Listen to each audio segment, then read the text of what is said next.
And I feel like I've asked this before, but would you be inclined to have an arranged marriage, and would you trust the choice that I don't know who chooses the arranged? Is it your mom or your dad who chooses the man in an arranged marriage type Either. situation? Whoever, any of your family members, or even as one of your relatives or whoever. Would you trust them to make a nice decision?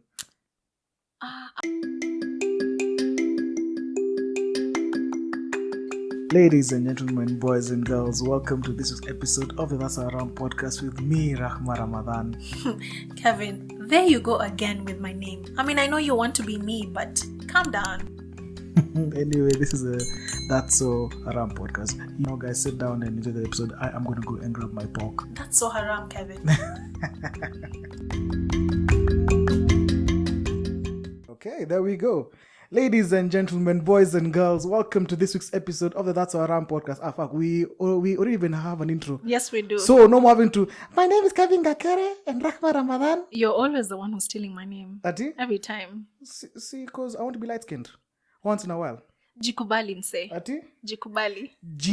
Accept. Jiamini. The most you can do is just use Snapchat filters, and that's about it. We need to start with a proper intro at least once. We always start saying it and then we just divert and start talking about feces and stuff. But we have a proper intro. Ati? We have a proper intro. That we recorded like 10 times. No problem. It still doesn't They matter. don't need to know that. Wait, chill. I am burning. Umechoma. Nimeburn. Umeburn. Anyway, ladies and gentlemen, welcome to episode 30 of the That's So Haraam podcast. Can you imagine? 30 episodes. Hold up. I'm checking the clipping.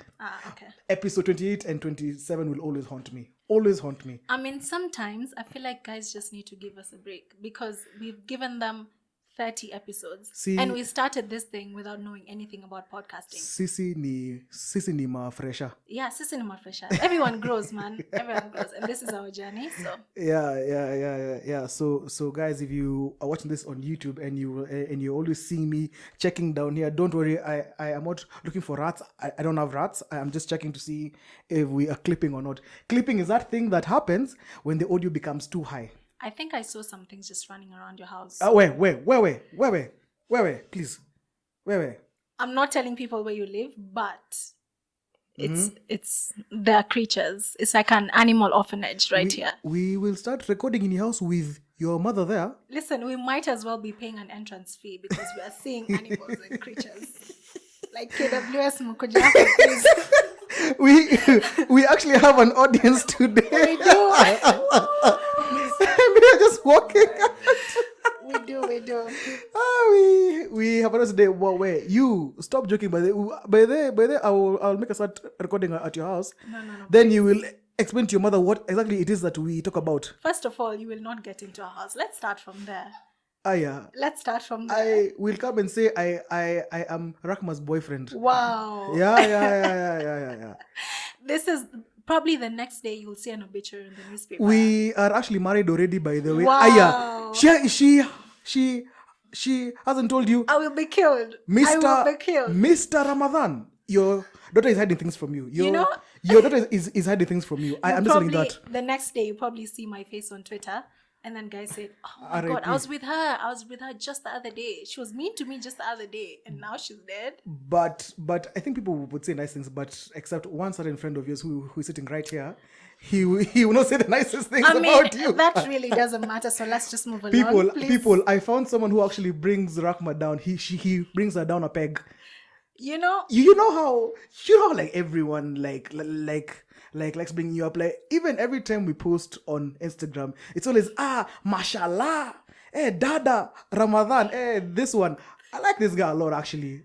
You know what? There is something called longevity. When you've known someone for a long time, you let some things slide. I think just like one or two things, you give them a pass. If that's the case, then you're splashed because you're letting a lot of things slide. I mean, it's 2021. I've decided to be nice. Really? Yeah. Really? Just for like probably 2 months, then we're back to. But still not nice to me yet.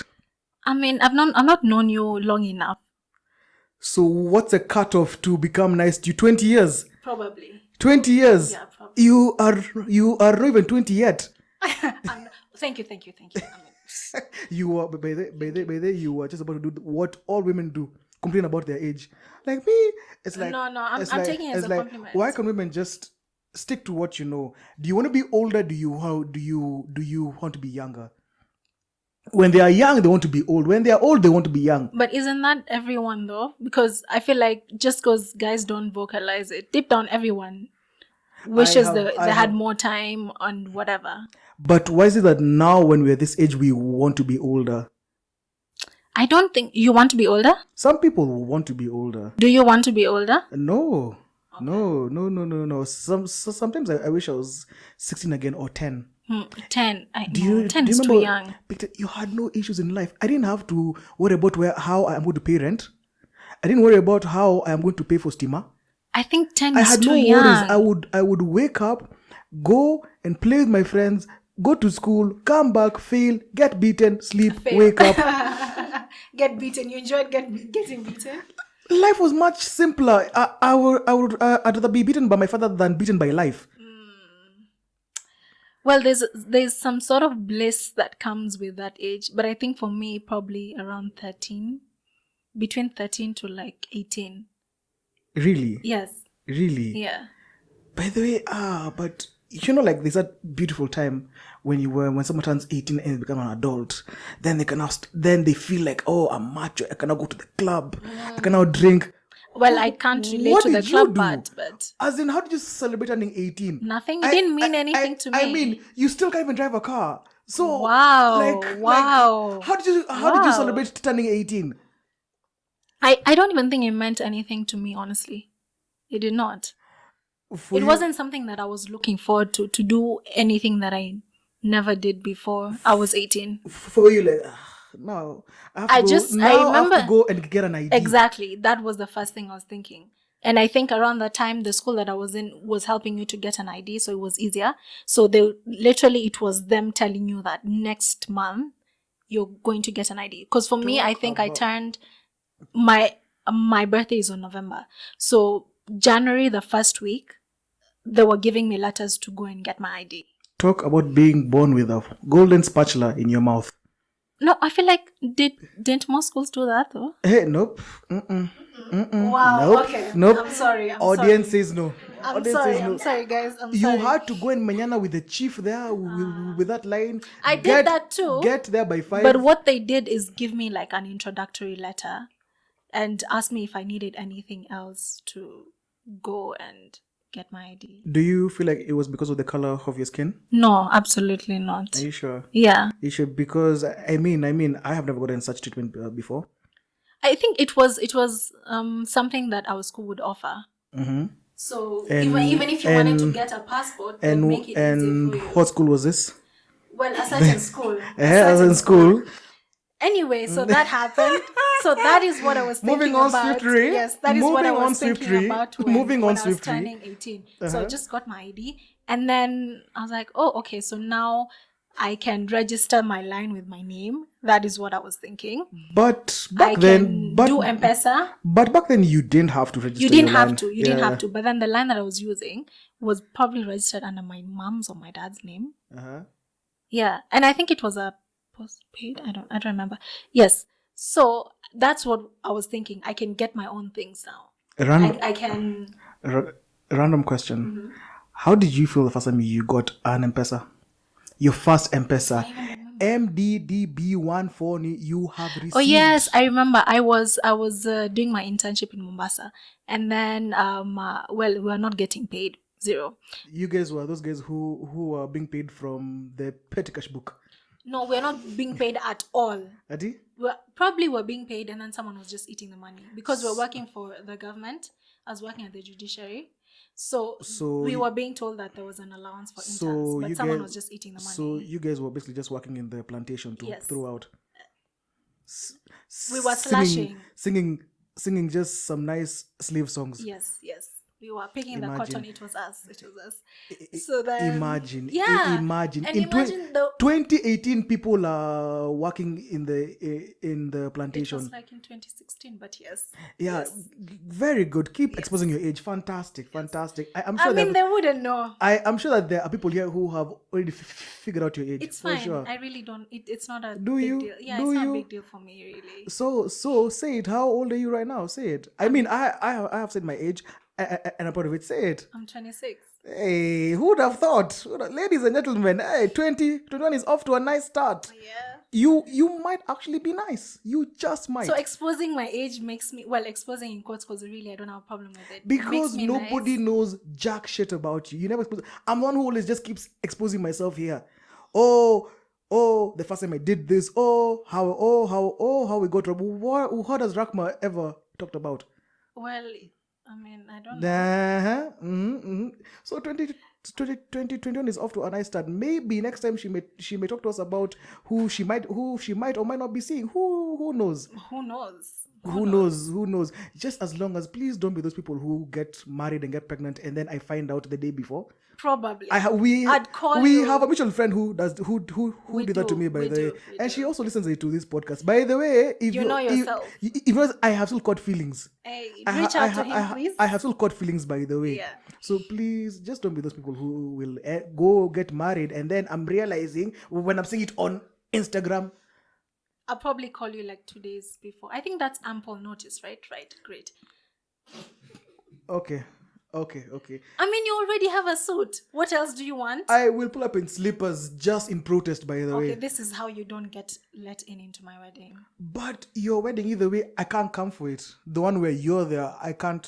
See, okay, that's another thing that I'm thinking about, because I have many of my friends who are not Muslim. Yeah. And I'd really want to see them during my wedding. Yeah. So I don't know, maybe I'd probably have like a ceremony where they can come to. So what happens usually is that the actual signing of the marriage contract is called the nikah ceremony. So what happens is that you have the groom and a representative of the bride. Yeah.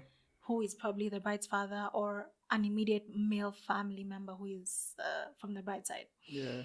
So that happens, and then you're married without you being there. But of course, your consent is sought before that. At least do me a favor of marrying someone that I know.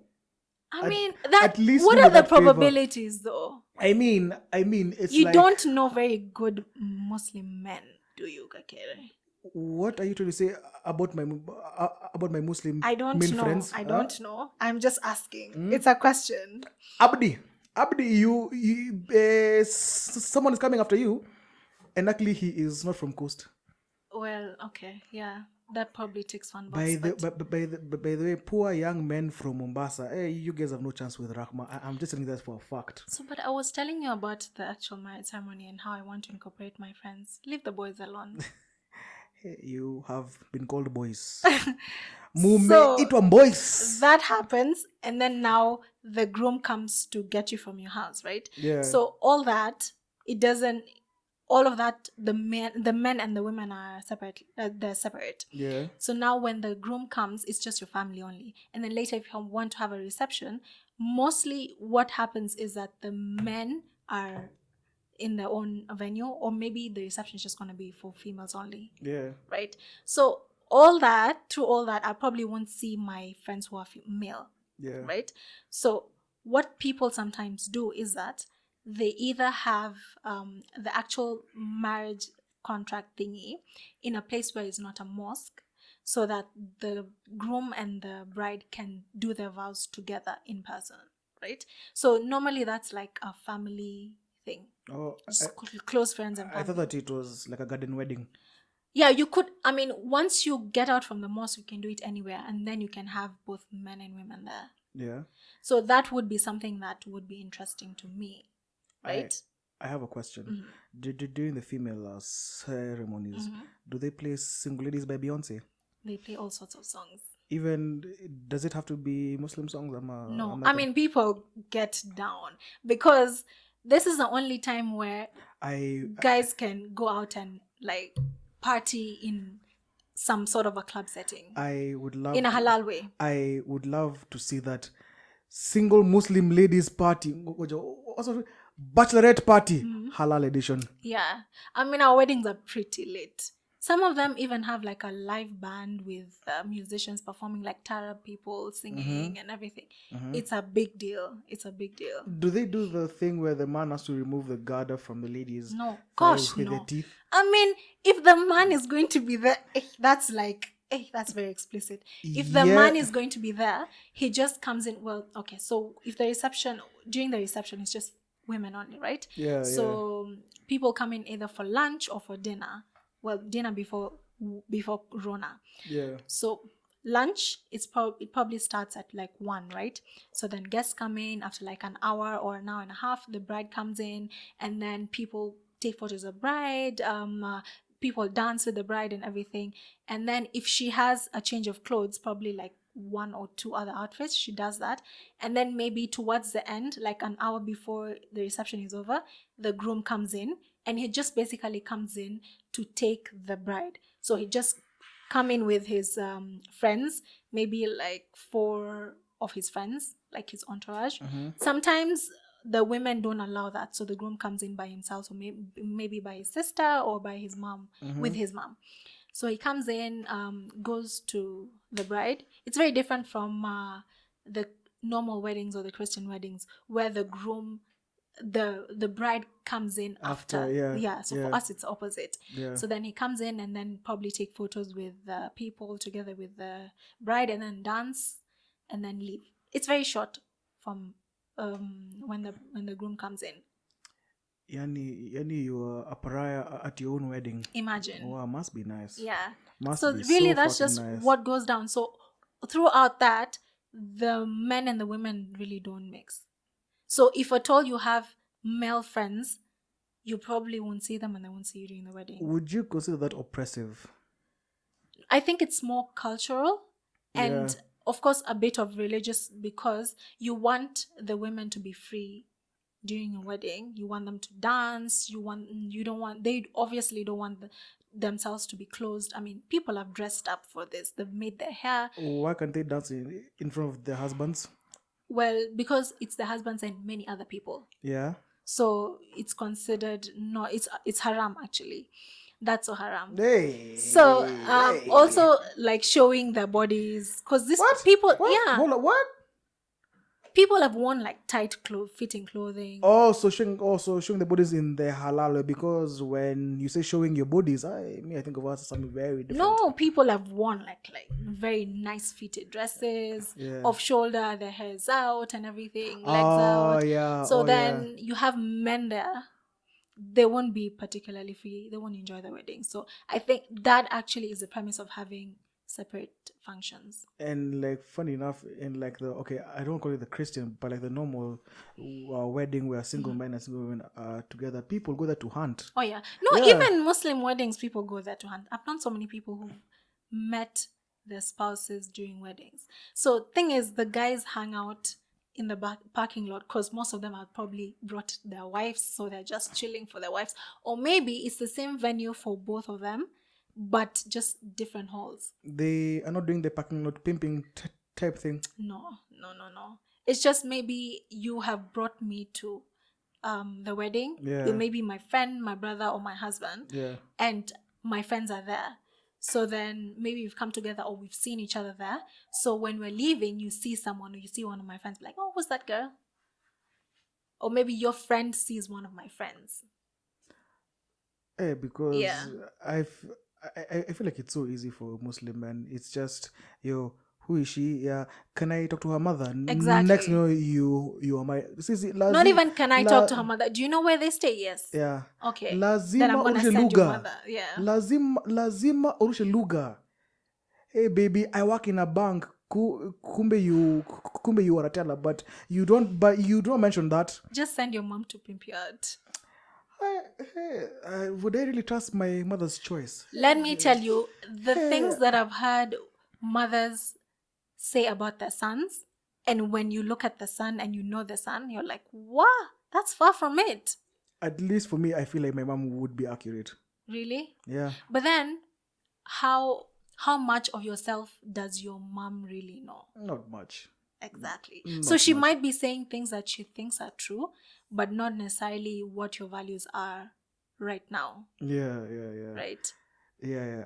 And I feel like I've asked this before, but would you be inclined to have an arranged marriage, and would you trust the choice that, I don't know who chooses the arranged, is it your mom or your dad who chooses the man in an arranged marriage type Either. situation? Whoever, any of your family members, or even as one of your relatives or whoever. Would you trust them to make a nice decision? I wouldn't typically go for the classic arranged marriages, because the classic ones is that you know nothing, and the first time you're seeing each other face to face is during the wedding day. Are you serious? That's the typical classical arranged marriage. That would be an amazing reality show, right? But you know That would be a dope reality show. the people whose marriages were like that and they're still together till today. And call it, we met at our wedding. So many people have met at their wedding. Then every episode it is a new couple, and then we follow through with them 3 years after marriage. Well, some people have had really successful marriages. But question, do they have to wash their husband's feet? It depends with them though. Like Chef Ali. Chef Ali, yeah. met his wife during the wedding. Really? Like after the contract has been signed, when he was going to the bride's house, that's the first time they saw each other face to face. It was an arranged marriage, like the classic arranged marriage. That is some confidence in your parents. I know, right? That is some confidence. But sometimes you know of the person, so you don't feel the need to ask more or to meet the person. But let me ask, how did you fall in love with someone that you just met? You've just met and boom, there you are, wedding night. You have to perform. This is a nigga that you do not imagine know. I feel like these people don't marry the person they're falling in love with. They marry the person and then they fall in love with them later. So here you are. I have met you at our wedding. This is the first time I am meeting you. Maybe you have a mole that puts me off. Then that night I'm supposed to shag you. Really? Probably you've seen my photos. They show you photos of the person. Yeah. Really? Then open, and then you have 3 nipples. I did not sign up for this. I mean, I think, okay, some of those things traditionally are things that your mother should have told the other mother. That, okay, if you have like a disability or just something peculiar that should be important for them to know. Are you trying to say that 3 nipples is a disability? I just say that if you have something peculiar, keep pushing away franchise groups, marginalized groups that listen to this podcast. I did not. You have pissed off other people. Now you want to piss off the 3 nippled people. Really? I'm sorry, guys. 3 nippled people, we love you, man. But this is like a marriage contract. This is a contract. So. But how would your mom know that you have 3 nipples? Oh, yeah, for sure. Yeah, for sure she would know because she gave birth to you. Yeah. Kevin. So she'd say she is very beautiful. Yes, she is supposed to. But she has 3 nipples. It's like just letting her know. Let me ask, because I mean we know that this is a fact. There are a number of Muslim men who definitely not virgins by the time when they're getting married. You know, I mean we have seen these young men philander around with our nice African girls, and then they marry a Muslim girl, which really sucks, by the way. Is it the same for you guys? Do you have to be a virgin? Is that if you're not, is something that has to be disclosed? So the rule is that you can't have sexual relations outside of marriage for Muslims. What if you have regardless of whether you're a man or a woman, right? So. But for a man, there's really no way to confirm now, is there? Exactly. So the expectation is that when you get married, you should be a virgin, right? Yeah. But of course, we know that's not the truth for both parties, right? What if, like, say, for example, you had a wild time, you know, you met people who are not Muslim, you saw this life is not too bad, you had a wild time, then you went back to Allah. Should you really be punished for that? Well, the Quran said you're going to be punished. How? Or you said you went back to Allah, like you repented. Yeah. No, then of course, there are rules to repenting. then you just hope that Allah has forgiven you. No, that's fine. But now here you are having an argument. Should your parents know that you had sexual relations before? I mean, if they found out, or if you told them, yes, they'll know. And then, of course, they're supposed to disclose to the other family, because it's something that, well, from my understanding, it's something that the man's family will ask. But what if you didn't tell your parents and then like he finds out after that, yo, this one it's leading a little too easily. So this is how people managed to not have relations before they're married. Yeah. I don't know if this is more of a religious or a cultural thing, but I think it's more of a cultural thing, right? So on the wedding night, what would happen is that you're forced to stay at the in-laws' place, so your husband's family's place, right? Or if you're in your house, then a woman from the husband's family would probably sleep over with you guys. So in the morning, she'd be the one to change the sheets. So she would know if that. right. Are you serious? Yes. So she'd know if you are a virgin or not. So the thing is, this is very discriminatory because it's all on the girl. No one cares about the man because there's a presumption that really he's okay. So in that situation, say I find out, but I'm like, Maze, this girl is too hot. I can't get any better than this. Acha tu hiyo nilenge. But the woman finds out. So do you have to bribe her to kanyagia story? Ama you can put some food. Ama you guys can agree and put some food coloring after. See, this thing is usually a big deal for the family, right? Yeah. So even if you're okay with it as the husband, it's definitely going to get to the families, and it's going to be very it's a shameful thing, and it will extend to like your family, your parents. But you are not the one sleeping with her. I am, and exactly. If I'm cool with they don't care. They don't care, and it's going to be a very shameful thing for your parents. The people are going to say that they didn't raise you well.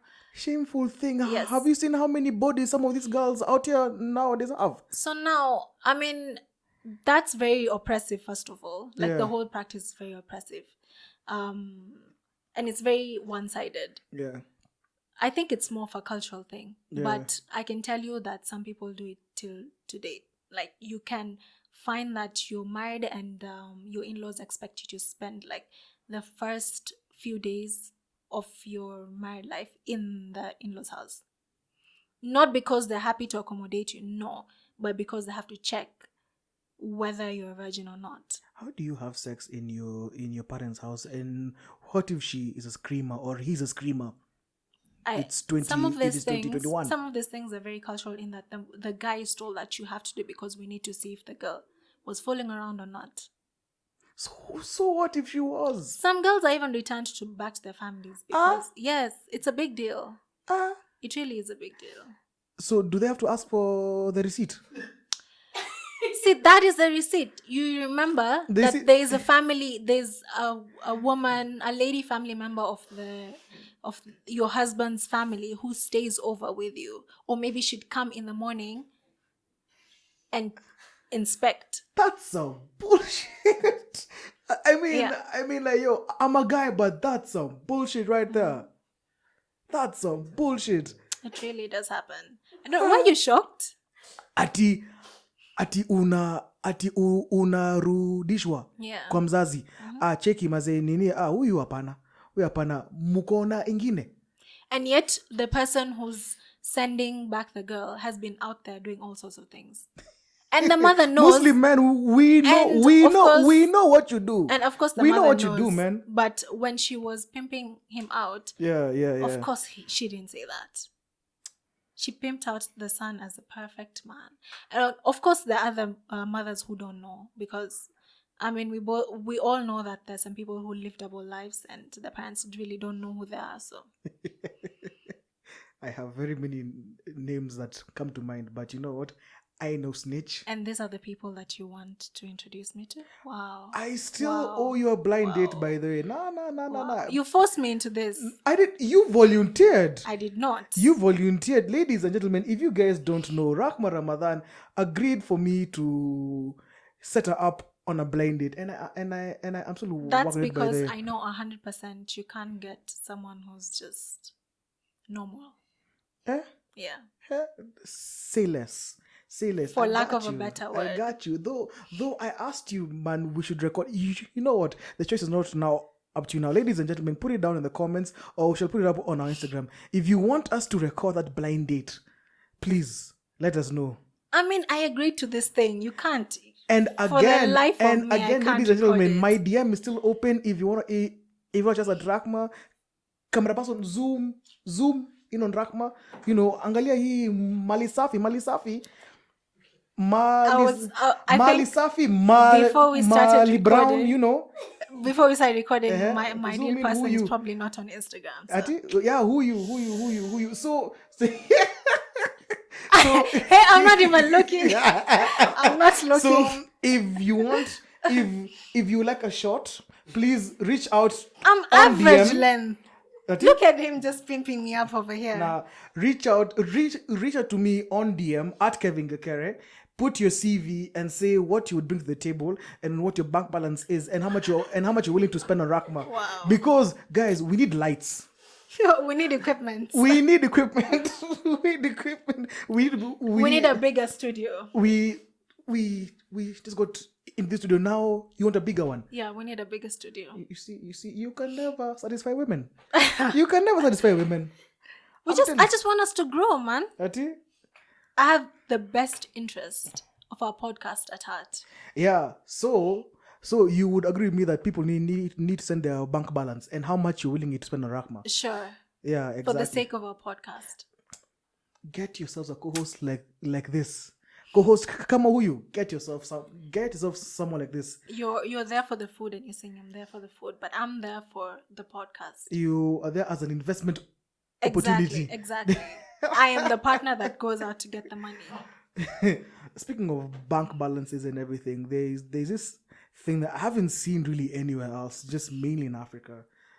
This thing called black tax. Some people call it black tax, right? Mm-hmm. This thing where if you become a successful member, say your family, you're the one who has become successful, you have to carry the family on your back. You have to pay for your siblings to get through school and stuff like that. Yeah. Let's discuss that. Let us discuss that. That's a very heavy topic. We still have time. No, I'm not saying we don't have time, but particularly emotionally. What do you mean emotionally? Because I've spoken to people who do help their family financially, and not because they want to, because they're expected to.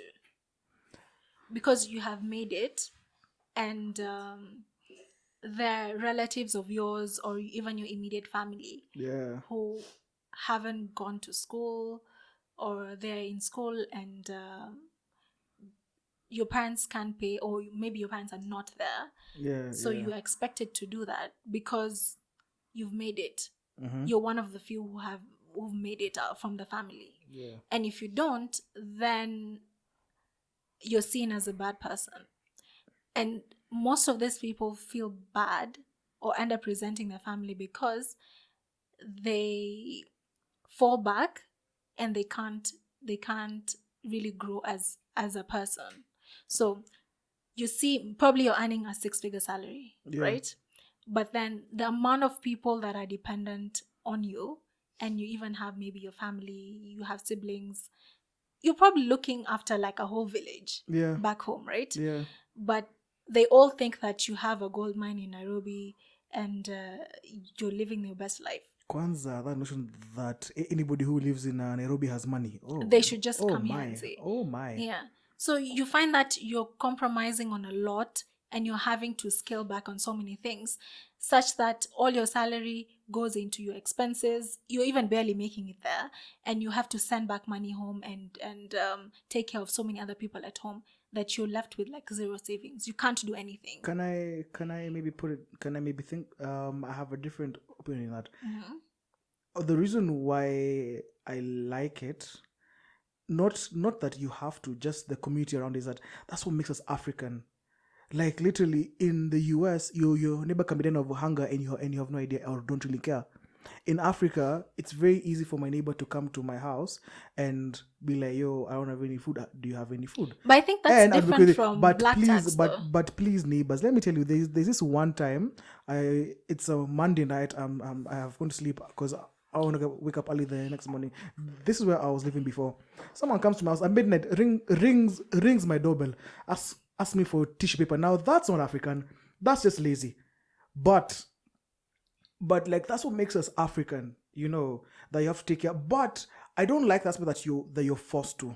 But if it's your immediate family, mother, father, and children, your parents have worked their ass off to get you to where you are. So who you are is a huge definition, plays a huge role into who you are now.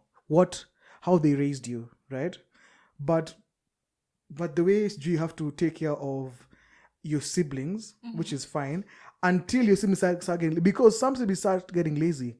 They expect money every month, so they won't even do anything. You will find they are going around fathering 20 children in the village, and the guy earns 20 G's a month. And they're planning on your money. Exactly. I think there's a difference when you're willingly okay with it, but when you're expected and it's forced onto you, then that's a difference.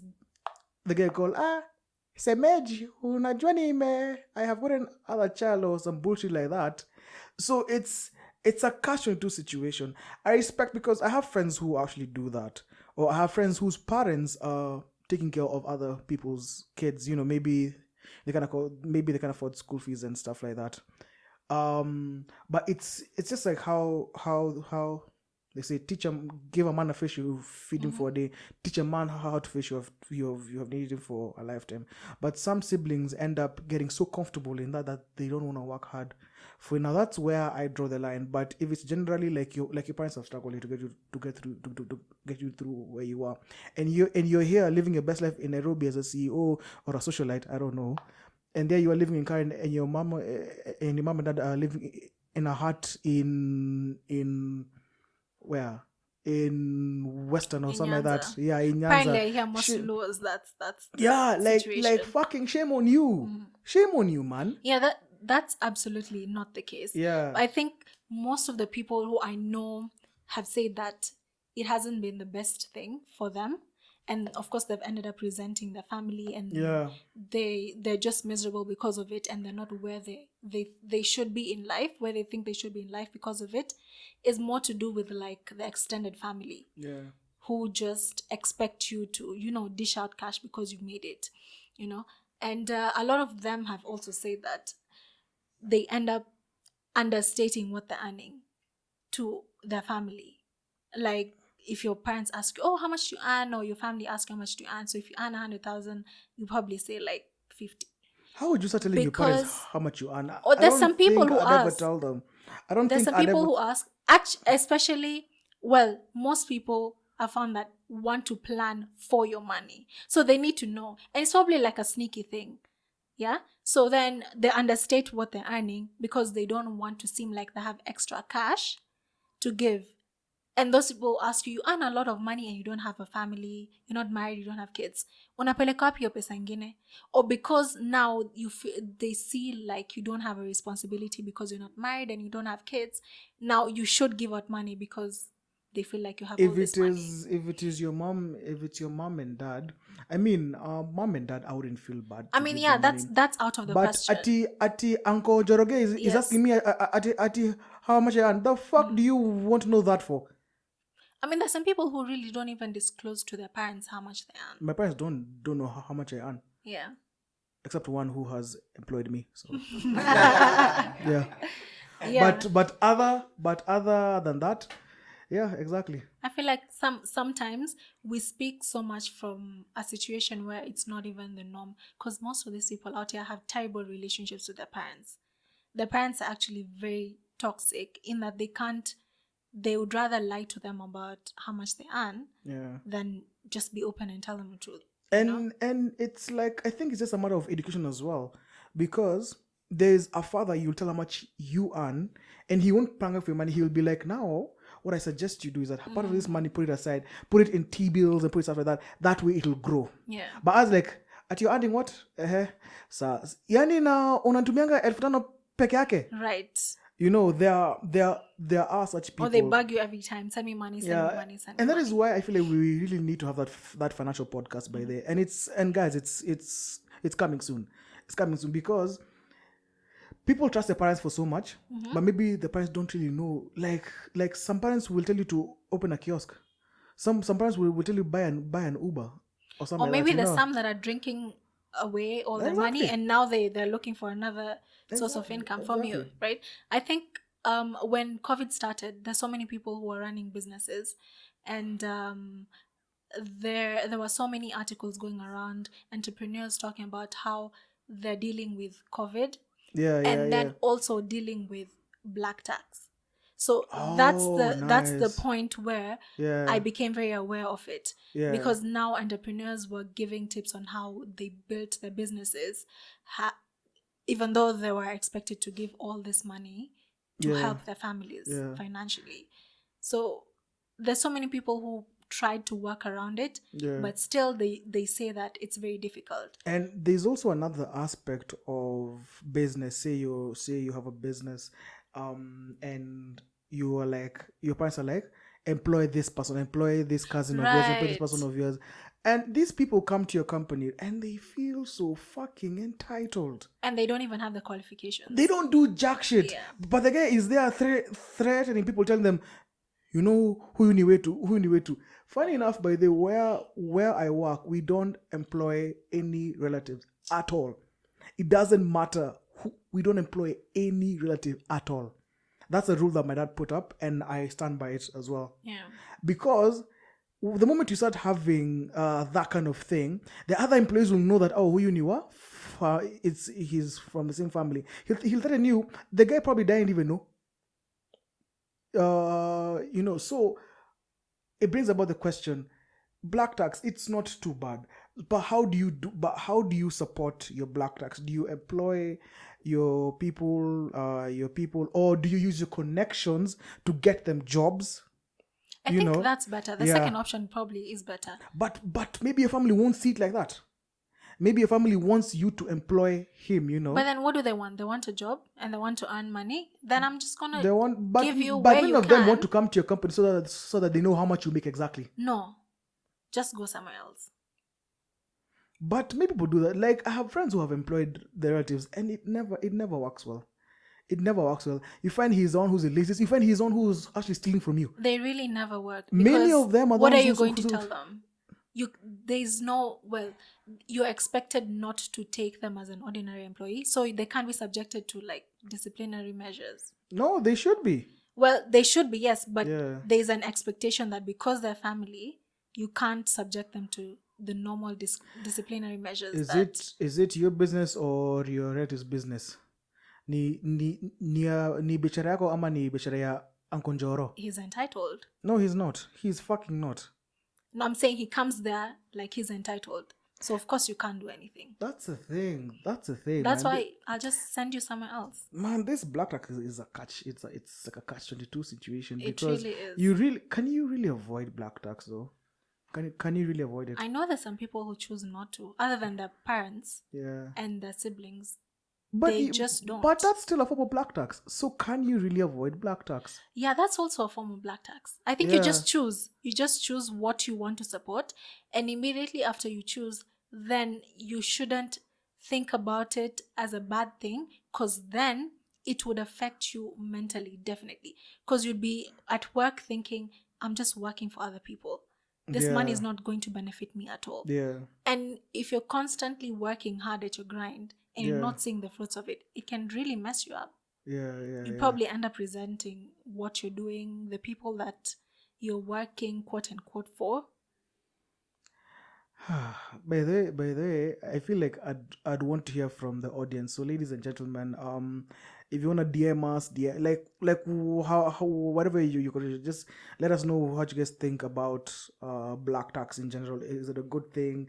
Is it a bad thing? Me, I like it and I don't like it at the same, because I like that it makes us African. Because the beauty of being African is the community.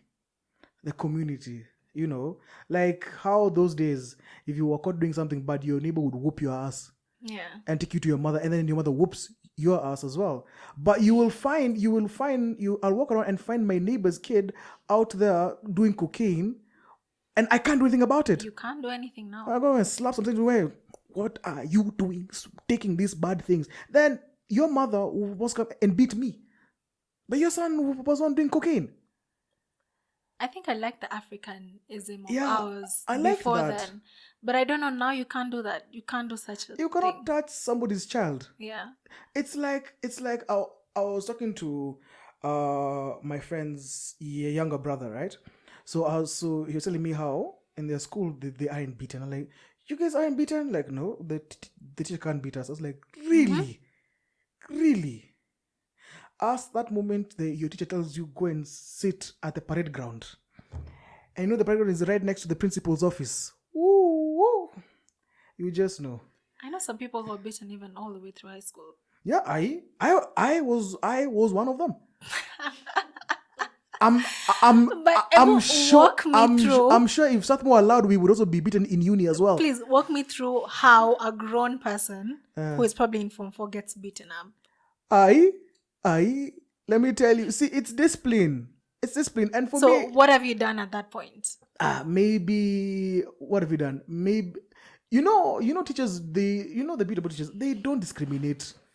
Whether you have stolen a potato from the dining hall, or you've caught making noise, or you are caught in a frisky situation in the dorm with a fellow boy, they don't discriminate. But as long as you are found, all boys school. Yes, as long as you are found in the reception. I mean, as long as you are found on the parade ground, you are getting your ass whooped. If you haven't finished your homework, so is this in front of everyone, or no? Some teachers had the dignity to take you to the staff room, where even if you shout, nobody will hear. But there's this staff room that was right next to Form 4 West. I can't forget. Right next, some teacher was just sadistic. He would take you there in front of her so that your peers can see you. And then that time you are that fast board in class. You're the it guy. Yes, you start screaming, like because you have the mask. You have to mask it. But I believe in discipline like that. I actually do believe in it. Because like I watch some of these American kids, like I have an aunt who's they are from the UK, and I see how her kids give her stress. We're in the supermarket. It's like, Mommy, I want this. I'm not gonna. Then it's just rolling on the floor. My father would have carried me by my shirt like a suitcase. I mean, those are the things that you look at and you're like, I'm glad I'm African. I'm glad I'm African. Some things like that you see. You'd never see an African kid doing that. We were actually talking about this today morning. You remember just before we were recording the podcast. Why, if you serve me food, if you offer me food anywhere in your house, I will say no, I'm fine, even though I'm starving. Yep. Why? Because African mannerisms are good. Their eyes say yes. My mother will give me some eyes. Ati, Kevin, do you want anything to eat?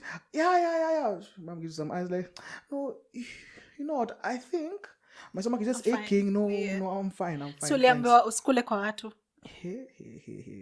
And you're here eating people's food. And sadly, right now at my age, it comes out as rude. Yeah. Sometimes it comes as rude. I'm trying to save you money. No. And sometimes you don't even think about it. Someone asks you a question and you're just like, no. You probably even haven't even had the whole statement. Because you're very indoctrinated. Yeah. To say no when you're being offered something. But now we have these kids running amok. These kids telling your mom, fuck you. What? I think I saw some video on Twitter where some white kid was bashing the TV because he asked the mom to give him something. I think it was a candy or something. Yeah. And the mom refused. And then he was put on timeout. He started bashing the TV. And the mom was there like, please stop. Please stop. Please stop. Excuse me. Please. I don't understand. I don't even remember my mom using the word please. Let me tell you, that sleeper will talk to you. That sleeper will caress your cheeks and whisper in your ear sweet nothings. Wow. Hey, Kwanzaa, that phrase that I always feared. Wait for your father to come home. Hey. Let me tell you, there's this one time I had done, what had I done? I think I was a kid. I had gone to a friend's house. We were playing in his, I think we were playing in the living room. We were playing. Then someone pushed me. So I dropped the TV. Wow. And the TV broke. And you know, those days when the TVs were expensive. The one with the stomach at the bottom. That TV was low because it had a huge ass. Yeah. Hey, so you're broken that TV. So me being me, I ran away. I was like, nah, I ran away. Where are you running to, though? I ran to the house. And everyone knew where I lived. Exactly. Because we were neighbors. But I ran away because in my head, I'm like, hey, cloak of invisibility, the gate. Hey, so this parent comes to my house. And those days, my dad, because funny enough, I came to realize this recently, is that those days my dad was in that hustle mode, you know. So he was trying to get us to live, to have a better life for us. Right. Then here I am breaking people's TVs. You're told to do 30K. Like, when he's what? trying to find money to take you to school. Oh, let me tell you, that guy came and my mom was home. Told, oh, you know, your son. He already left out the fact that his son pushed me. But now, all right. He's like, your son broke my TV. You know, he just had son and broke TV. Exactly. That's it. My mother called me to the gate. Even before I even got there, she pinched my cheeks and brought me now to the gate. Did you? 1, 2, 3 slaps. Those were not like from far, just like this. You know what? The ones that you know, exactly. the proper whooping is coming out. Exactly. Then she's like, go back to the house and wait for your father. Let me tell you, that day I went to sleep at 4 p.m. I went to sleep at 4 p.m. because why? What psychopath would wake you up to beat you? Which one? What psychopath? You'll be woken up by that slap. Ati, this child is nice and peaceful. Let us just leave him. Look at him and his chubby cheeks. Let us just leave him. Then you slap him. Ati, you wake up. Can't do it. And then, that time, you're like, you want to announce to everybody so that people don't, without a shadow of a doubt, nimeenda kulala. Yeah. Musinisumbue. From the house, good night, Recho. Good night, mom. Good night, Shiro. I have gone to sleep. So it's 4 p.m. That time, my mom had none of that. Sit down. Because where were you going? Then that time my father comes home. He's had a stressful day. I feel like this was God's work. Because he needed an outlet. And his son had fucked up. And that was the day. That is what you kids of nowadays call therapy. So my heart pulls up. He's being told Saizo Bana, he's trying to figure out where he's going to get money for school fees.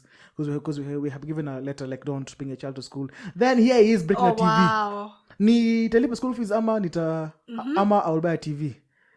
Hey, so my father was sadistic, yeah. Those guys because my dad would beat me with a plastic hanger, like 5 of them, yeah, 5 plastic hangers together. No, the beating is done when all hangers are broken. Oh, that is when the beating is done. Sometimes when you see his hand coming, you want to punch the hanger so he breaks. Next, he's sadistic. He's like, you know what? Go and get a hanger. So you're choosing your weapon. Yeah, choose your way of death. I go upstairs, then I'm there. You know how when you're a kid, you're like, if I say for too long, he will just forget. Like, what are you doing? Dad, all of the hangers have clothes. all of them have clothes. He came upstairs and removed those clothes and whooped my ass so bad. And funny enough, like some people might be in the comments like, oh my God, that was child abuse. Right now we sit down and laugh about it. You do. Laugh about it. But he tells me live, I had to be hard on you, man, because I wanted you to be a good functioning member of society. I'm not going around to break people's TV. So ladies and gentlemen, if you ever invite me to your house, I promise I will never break your TV on purpose. If you get kids, would you beat them? Yes. Like 100. Okay, not like not just not this this. You know, but there are parents who beat their kids with hot coal and stuff like that. Nah, just simple discipline. Slap you once in a while, beat you with 5 plastic hangers, and Wow. basics, basics, not too bad. I mean, we don't have to go there. 5. I mean, we not don't too have bad. to go there. As long as I am within the human rights organization, I'm good. Human rights says time out. That's it. Human rights says time out. Fuck a time out. I will time out your cheeks. What do you mean? It says time out, and then you tell them you're not having break today. You're going to school like that. You're not having dinner today. And that is how athletes are born. I wish my mom did more of that, man. I wouldn't be this big. I mean, there you go. You do that to your kids, and you probably have like a Kipchoge, and then you don't have to work again. There you are. So time out, right? Time out and no meals, right? There's this one girl who was my neighbor. Those kids were just fucked up. There's this time I don't know she died, and their parents, like her dad who was a soldier, so he's so strict dads. We were playing outside at 7:00. We see some girl screaming, running. She jumped the gate and ran to her house. Ran out the estate. Jumped to the gate. She jumped the gate. The gate had spikes, mind you.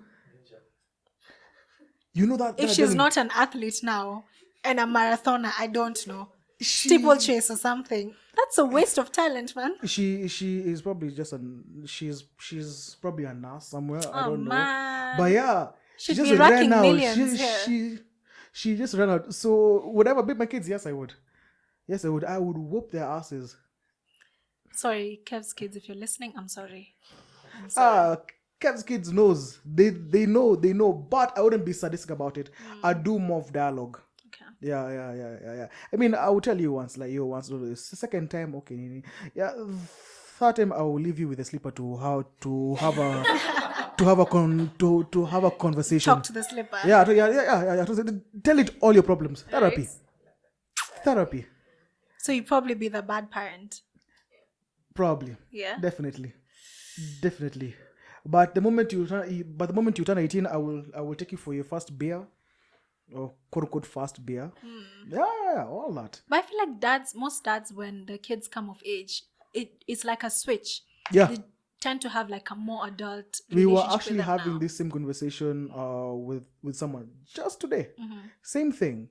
And then the moment you move out, it's no longer father son. It's two men. Yeah. It is two men talking about life. I think I've seen it with most of my friends who've moved Ever out. had a parent telling you about their pregnancy scare? What? That's so weird. That's how deep it gets. How do you even respond to that? You're like, by the even me, Juicy. Does your father cease to be your friend and he's just now like, Kev, seriously? Does he cease to be your friend now that when you're telling him about the pregnancy scare, like, now he Buddha, becomes what did your you do? father like all of a sudden? Buddha, what did you do? Yeah. You know, that's such a funny and a weird conversation to have. Not really. When you have that kind of relationship, it's fantastic. So that you are not scared. Like, let me tell you one thing that my dad did that I loved. My dad never hid alcohol for like Ati, don't ever come to this house drunk ever. He was never like that. To the point that the first time I got like super sloshed at someone's house, I called him and he came and got me. He came and picked me up for some reason. I opened my eyes. I was in a bar, closed my eyes, opened my eyes. I was somewhere in Langata, in some random house, and I was talking to some girl. And mind you, that time I had a girlfriend. I had no idea who the hell this person was.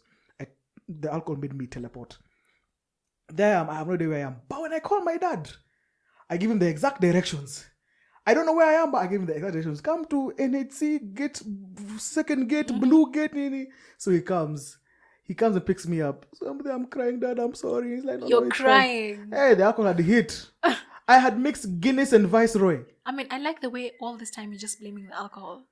Like, it's alcohol. Like, it probably told you, take this, take that. Peer pressure. Right? Okay, let's blame another thing. It is never my fault. Okay. It's never ever. When? Why? Me, my fault? Episode 1, me? We established that nothing is ever your fault. It is never my fault. Please. It is the world. So 2021, we're also sticking to that. It's the world. So the beauty of that is that I learned to have a healthy relationship with alcohol. Because if you tell a kid not to drink alcohol, the moment they get a chance or they'll overindulge.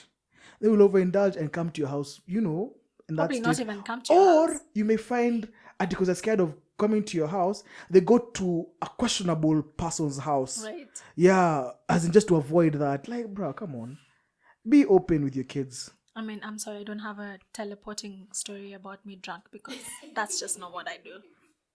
Maybe, I don't know, maybe you found eating mabuyu when you were... Probably. When you were not supposed to. Mabuyu and achari. Like, I just eat a lot. Or you're caught with a Red Bull. Oh my God. Maybe, yeah. I stayed at someone's house. I had to call my mom because I was high on sugar. It's crazy how our childhood stories are extremely different. Yeah.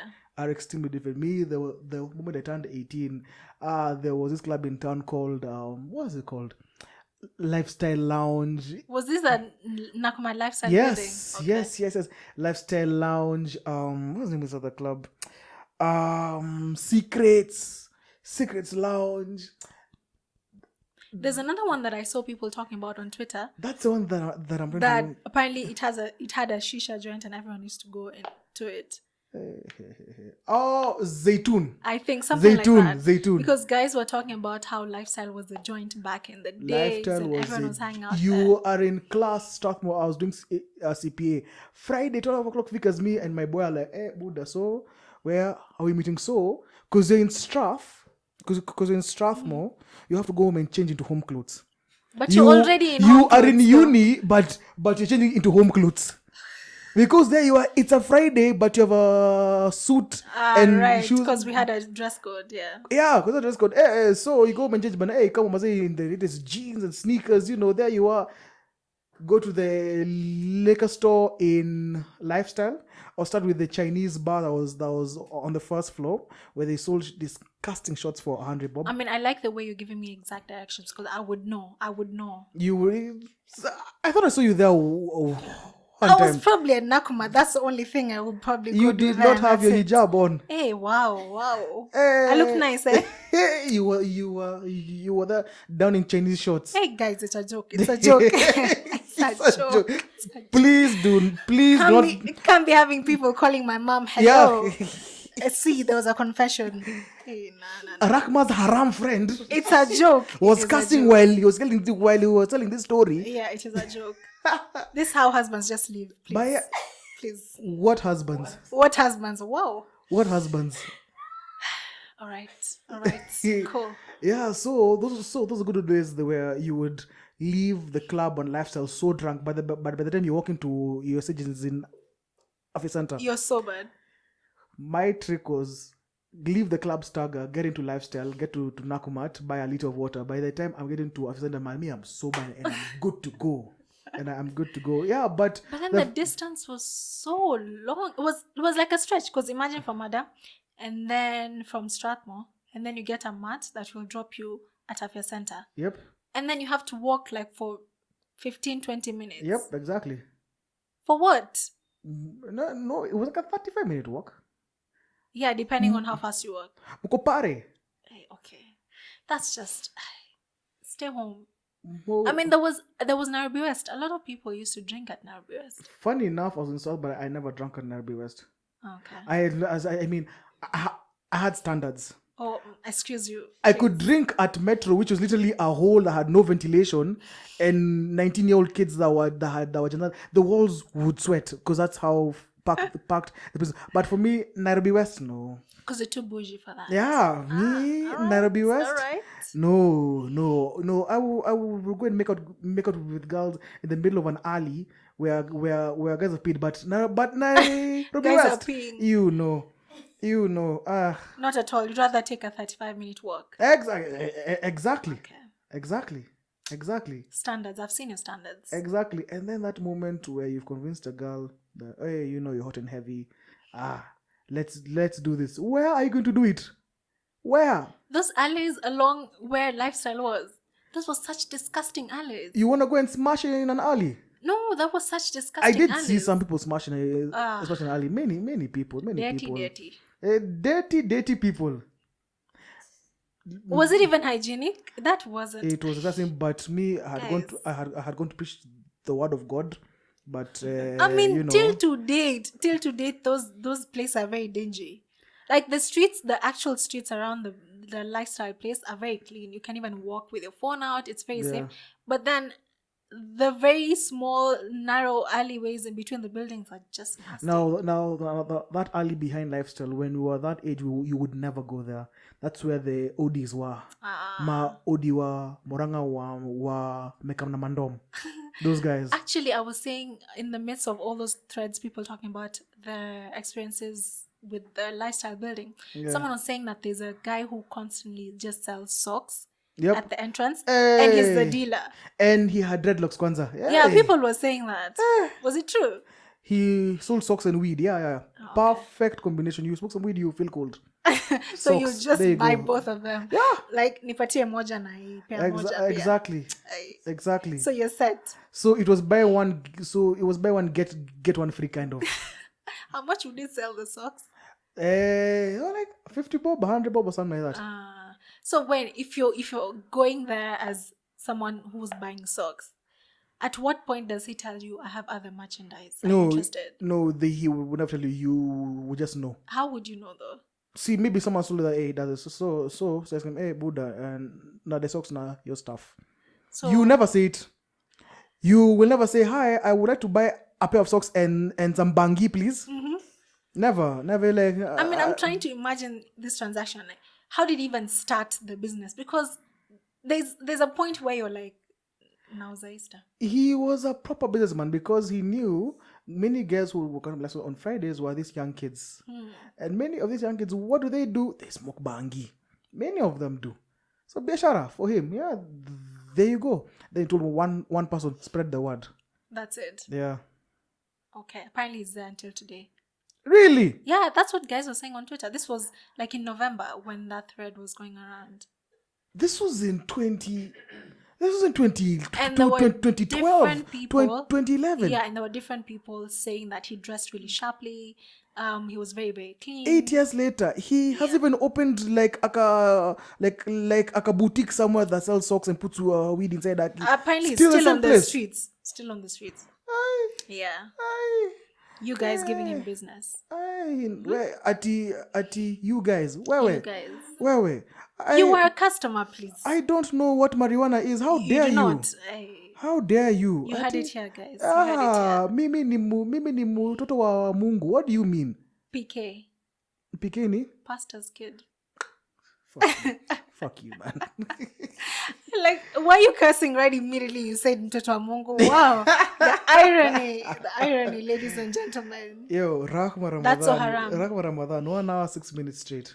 That was great. We may be moving into the 1 hour mark. I mean, do you guys really want a 1 hour podcast? I feel like we've been between 40 to like 50 something for the longest time. Yeah, exactly. But but people need to hear your sexy male voice. I mean, they need to. People have to. Ladies and gentlemen, that has been episode 30 of the That's Haraam podcast with me, Kevin Gekere. And your lovely co-host, Rahma Ramadan. Check us out on YouTube at That's Haraam podcast, Instagram at That's Haraam podcast, Twitter at That's Haraam. I'm getting so fucking good at this. Mm-hmm. Twitter at That's Haraam. Check us out individually. I'm at Kevin Gekere. At Rahma.Ramadan. Ramadan with a D, not with a T, you Kikuyus out there. Oh, that's how you say it in Kikuyu? Ramadhani. Oh, no, without the I. Ati? Without the I. Anyway, guys, man, we should have something special for episode 30, man. 30 episodes, 30 weeks. We probably have like so many other weeks to do special 30 things, weeks. so it's fine. It's all right. We got time. Now we have something for episode 20.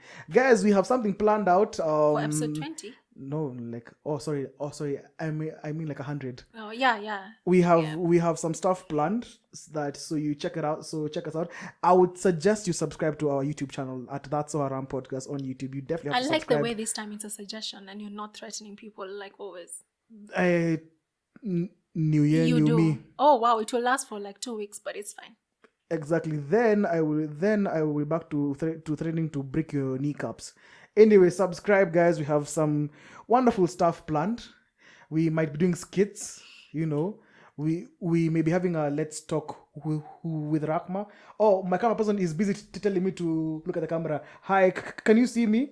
Can you see me? Don't make a dark joke. I didn't say anything. I do not make a dark joke. I see you, Rahma. I don't. Guys, we shall see you guys next week on episode 31. Take care and doodles. Can't believe that was